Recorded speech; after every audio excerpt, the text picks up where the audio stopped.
Hi மக்களே! இன்னைக்கு நம்ம கடற்கரையில நடந்து போயிட்டுருக்கும்போது, ஒரு பெரிய பேத்த மீன் கரை ஒதுங்கி இருந்துச்சுங்க. அந்த பேத்த மீன் கிட்டத்தட்ட இறந்து 1 நாள் ஆயிருக்கும் போல. அது கடல் அலையில அடிச்சு, அடிச்சு கரை வந்ததுல, அதோட உடம்புலலாம் பார்த்தீங்க அப்டின்னா, தோல் எல்லாமே வந்து ஃபுல்லாவே உறிஞ்சு இருந்துச்சு. அதுவும் வந்து 1 நாள்ல வந்து ஒரு உயிரினம் கரை ஒதுங்குது அப்டின்னா, அது அதோட உடம்புல வந்து நல்ல ஒரு கெட்ட வாடைலாம் அடிக்கும். அந்த பேட் ஸ்மெல்லும் இருந்துச்சுங்க.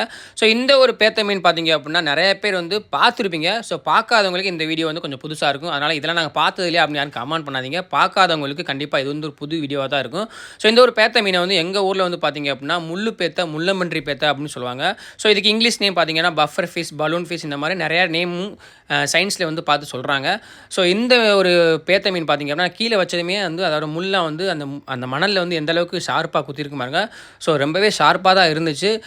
இந்த ஒரு வீடியோ எப்படி இருந்துச்சு அப்படிங்கிறது வந்து மறக்காமல் கமெண்ட்டில் சொல்லிட்டு இதே மாதிரி இன்ஃபர்மேஷன் நீங்கள் தெரிஞ்சுக்கணும் அப்படின்னா நம்மளோட சேனலை சப்ஸ்கிரைப் பண்ணி நம்ம இன்ஸ்டாகிராம் பேஜையும் ஃபாலோ பண்ணுவீங்க. உங்களோட ஃப்ரெண்ட்ஸ் அண்ட் ஃபேமிலி எல்லாருக்குமே இந்த ஒரு தகவலையும் ஷேர் பண்ணுங்கள்.